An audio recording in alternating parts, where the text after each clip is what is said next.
एक गांव में जहां खेत हरे भरे थे और हवा में मिट्टी की सोंधी खुशबू रहती थी, रामलाल और कौशल्या देवी अपने बेटे सुरेश के साथ रहते थे। रामलाल ने अपनी पूरी जिंदगी खेती बाड़ी करके बिताई थी और कौशल्या देवी ने घर गृहस्थी को संभाला था। उन्होंने सुरेश को बहुत प्यार से पाला, उसकी हर इच्छा पूरी की और उसे अच्छी शिक्षा दिलाई। सुरेश भी अपने माता पिता का लाडला था, हमेशा उनका सम्मान करता और उनकी छोटी छोटी बातों का ध्यान रखता। समय के साथ सुरेश बड़ा हुआ।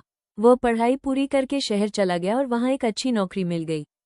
कुछ सालों बाद उसकी शादी सीमा से हुई और उनके 2 प्यारे बच्चे भी हुए। अब सुरेश का जीवन शहर की भागदौड़ और अपनी नई जिम्मेदारियों में सिमट गया था। गांव में रामलाल और कौशल्या देवी अकेले रह गए थे। उनकी उम्र बढ़ रही थी, शरीर कमजोर हो रहा था और याददाश्त भी पहले जैसी नहीं रही थी। कौशल्या देवी की आंखों की रोशनी भी कम हो गई थी। सुरेश हर महीने पैसे भेजता और साल में 1-2 बार गांव आता, पर अब उसे अपने माता पिता के साथ बिताने का समय कम मिलता था। बूढ़े माता पिता उसकी राह देखते रहते। उनके लिए सुरेश का आना किसी त्योहार से कम नहीं था। जब सुरेश आता तो वे उसे अपनी परेशानियां बताते, अपनी पुरानी बातें दोहराते और शिकायत करते कि वो आता क्यों नहीं। सुरेश कई बार खींच जाता और कहता, बाबूजी, अम्मा, मेरे पास समय नहीं होता। शहर में कितनी मेहनत करनी पड़ती है। एक दिन कौशल्या देवी सीढ़ियों से उतरते हुए गिर गईं और उनकी कमर में चोट आ गई। रामलाल अकेले उनका ध्यान नहीं रख पा रहे थे। उन्होंने सुरेश को फोन किया, जिसकी आवाज में दर्द और लाचारी थी। सुरेश तुरंत गांव आया। उसने देखा कि उसके माता पिता कितने कमजोर हो गए हैं।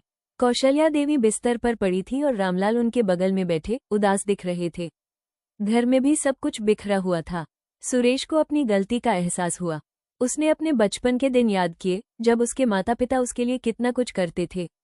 उसकी एक आह पर वे दौड़ पड़ते थे। आज जब उन्हें उसकी सबसे ज्यादा जरूरत थी, वो उनसे दूर था। उसने तय किया कि अब वो अपनी जिम्मेदारियों से मुंह नहीं मोड़ेगा।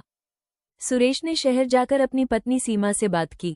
सीमा भी समझदार थी। उन्होंने मिलकर फैसला किया कि वे अपने माता पिता को शहर ले आएंगे। शुरू में माता पिता हिचकिचाए, उन्हें अपनी मिट्टी से प्यार था।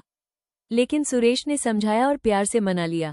शहर आकर सुरेश और सीमा ने रामलाल और कौशल्या देवी का पूरा ध्यान रखा। डॉक्टर की दवाइयाँ, पौष्टिक खाना और सबसे बढ़कर बच्चों के साथ हंसी मजाक। सुरेश के बच्चे अपने दादा दादी के साथ समय बिताकर बहुत खुश थे। उन्होंने अपने माता पिता की देखरेख में वैसी ही खुशी महसूस की, जैसी बचपन में उनके माता पिता ने उन्हें दी थी। सुरेश ने सीखा कि माता पिता की सेवा करना बच्चों का सबसे बड़ा धर्म है। उन्होंने हमें चलना सिखाया, बोलना सिखाया, जीना सिखाया। जब वे बूढ़े होते हैं तो उन्हें भी उसी प्यार और सहारे की जरूरत होती है। ये सिर्फ जिम्मेदारी नहीं, बल्कि प्यार का एक अनमोल चक्र है, जहां बच्चे अपने बूढ़े माता पिता के लिए वही करते हैं जो उनके माता पिता ने कभी उनके लिए किया था। Please like and subscribe my YouTube channel.